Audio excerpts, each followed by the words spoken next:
Hoffman Show. We're on the Team 980, always live as well on the free Odyssey app. And joining us now for the first time in a while, it's our pleasure to welcome back our good friend Field Yates to the show, ESPN NFL Insider. Field, what's up, man? How are you?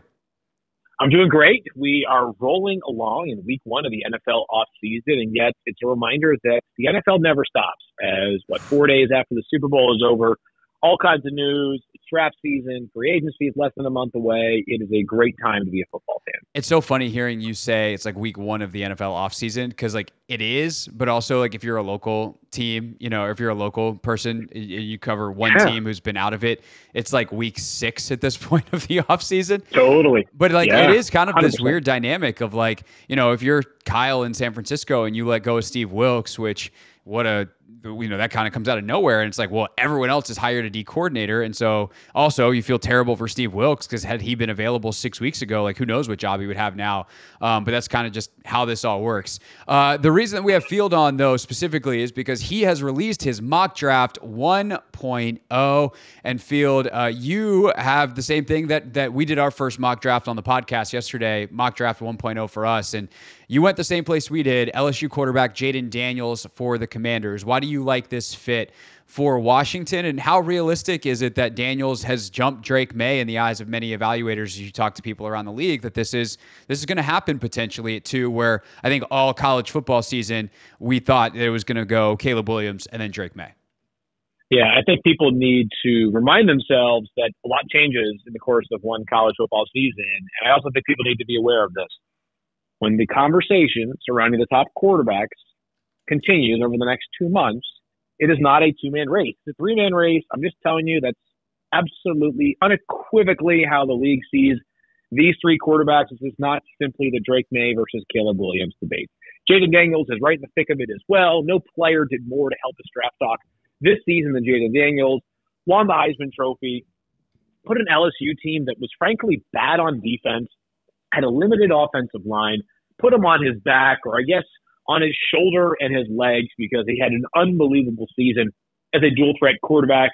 Threw for 40 touchdowns, ran for over 1,000 yards. The guy was lights out in big moments. He has all the clutch production that you could possibly ask for out of a player at this stage of his college football career.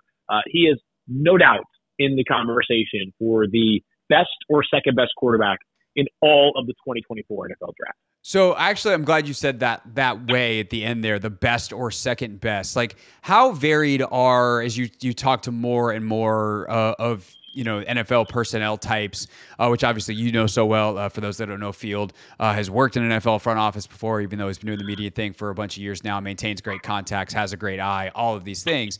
So as you look at it and as you talk to other folks around the league, like how tight is this 3-man race and how varied are they, not just 2 and 3, but 1 through 3 with May, Daniels, and Williams?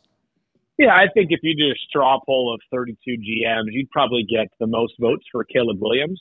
But I think you'd get a couple votes, a handful of votes perhaps for Jayden Daniels, and maybe a couple of others for Drake May as well. Listen, when you go back and watch this 2024 season, the player that played the best out of the 3 is Jayden Daniels. Caleb Williams had a bit of a step back relative to the season he had in 2022, but he also had one of the greatest college football seasons ever in 2022, so a step back was borderline inevitable. Drake May had a step back as well, but Drake May in 2022, there are 4 major awards that a freshman is eligible for in the ACC. Only twice has a freshman won all 4 of those awards. Jameis Winston back in Florida State and Drake May in 2022 in North Carolina. I'm talking about Rookie of the Year, Newcomer of the Year, Offensive Player of the Year, and Player of the Year. He had a monster 2022 season. Like Caleb Williams, likely to take a step back. That being said, Drake had more moments, left you feeling a little bit less inspired this season relative to Caleb Williams, which is why the conversation around Caleb still being quarterback 1 is still very much in play. But I'm looking for picking nits is the word I was looking for right there as it pertains to these 3 quarterbacks, right? They're all tremendous. They all have a different style of play in which they operate. And I would tell you this. If you land one of those 3 quarterbacks, you meaning the 3 teams in the top 3, I guarantee you there's enough talent in each of them to build a successful offense around going forward. We talk about quarterbacks that fail in the NFL. Sometimes teams fail quarterbacks. These three quarterbacks are all capable of being an architect for a long, long time in the NFL. But the job for Adam Peters, assuming that this team does not make a move up or down off the board, is having to decide between QB2 and QB3. If we assume that Caleb Williams winds up going number one, it's a fascinating decision that will reverberate for a long, long time in DC. Probably a decision that will reverberate for a long time in New England, as I suspect the Patriots will take the leftover of these three quarterbacks. High stakes, but there's a lot of upside for all three of these kids. I don't think this is a situation where you can truly go wrong. Field Yates, ESPN NFL Insider with us. So, Field, I'm going to run my dream scenario by you as someone who knows the Patriots very well. My dream scenario for Washington is that it's not happening. What do you think? I know where you're going. It's not happening. What do you think? The Patriots say we need to get up to pick 2, and we're going to give you, a boatload for. Why for are you crushing 2. my dreams, Field? Why are you so adamant that it's not happening? Scar tissue. The league is going to do that this year. We just saw the Panthers trade everything to get from 9 to 1. The jump is not as big from 3 to 2, but the leverage that Adam Peters would wield if he is talking to the Patriots at pick 2 is actually fairly strong, right? The Patriots would only call you if they feel like, hey, if it's on the clock, it means that there's just one remaining that they like. If it's before the draft, it's all right. Hey, we know there are 2 that we like. We don't like quarterback 3, but that's incredibly unlikely to me. Think about the cost. I mean, for the Patriots, it's so prohibitive for a team that's got a bad roster. Like, they can't afford to trade 3 plus 36 plus like a first round pick next year to move up one slot. You just can't do it.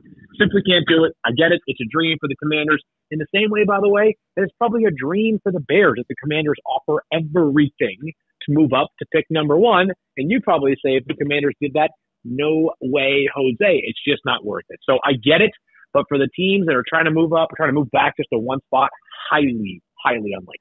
Yeah, I guess my hope would be that, obviously, like, let's say the Commanders love Daniels, the Patriots love May, and the Falcons love May, and you can get those two teams going against each other, and you basically tell New England, like, look, we're comfortable trading out, like, we're willing to lose Daniels. Obviously, that would come with its own set of criticism, but, like, we're willing to trade back here, and so you either come get him or we're going to trade out, and that Robert Kraft gets desperate. But I guess you're saying that's don't plan on it. Okay, I will.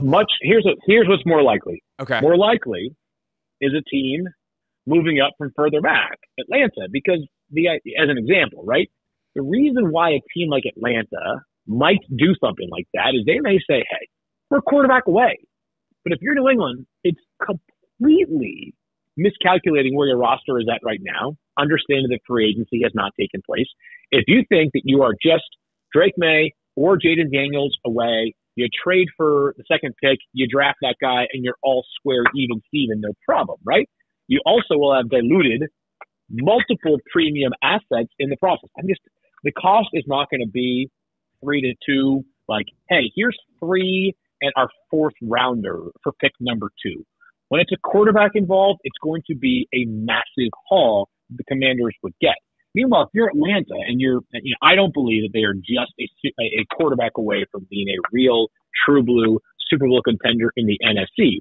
But if they have sort of different viewpoints of it, or they feel like, hey, we just hired this new coach, we want to go all in, the division's not very good, let's capitalize on this window, they may be the kind of team that says, we'll give you 8, next year's first, and something else to make it worth your while if you are the Commanders.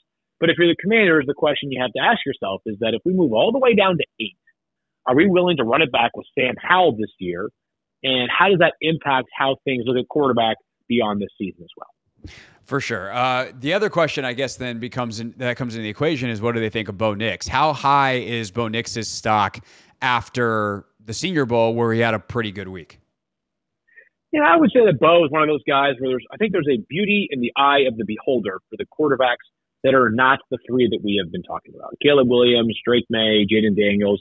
I'm not saying that those guys will be stacked up identically for every team around the NFL.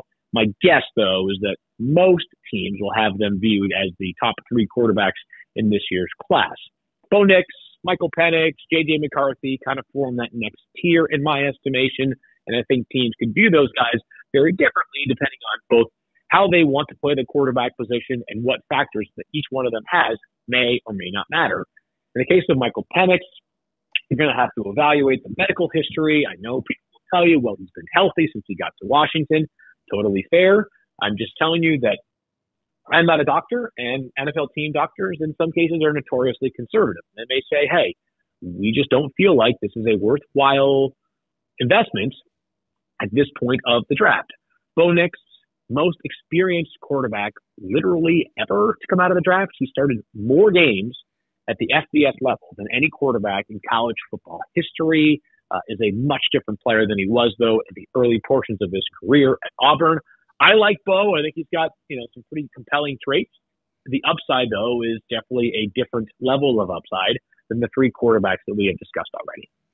I do think that the quarterback that you and I have both mocked to Washington is still the most likely scenario, though, in Jayden Daniels. How do you like that fit with Cliff Kingsbury and, by the way, the rest of the staff that they have now built in Washington, Anthony Lynn, Brian Johnson, and company?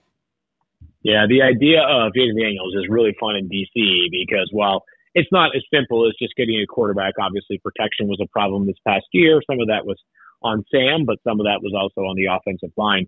But they've got two, at least, really good wide receivers. I know Jahan Dotson took a step back this past season relative to what some of us thought he would become as a potential second-year breakout. But I would first of all, I would go find Terry McLaurin and I would see how he's feeling, because I'm sure he would be thrilled to have a quarterback of this caliber on the roster. Jayden Daniels completely changes the geometry of how you're able to play defense. It's a very simple but also difficult pickle that defensive coordinators face.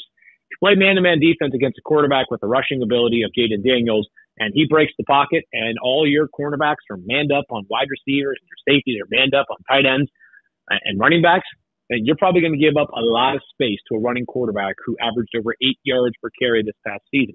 If you play zone, he's adept enough right now to pick you apart with his arm as well. This kid's a legit thrower, is Jayden Daniels. So the minute you draft Jayden Daniels, the minute he's in your huddle, he makes life easier on your offensive line, and he makes life way more difficult on the opposing defense.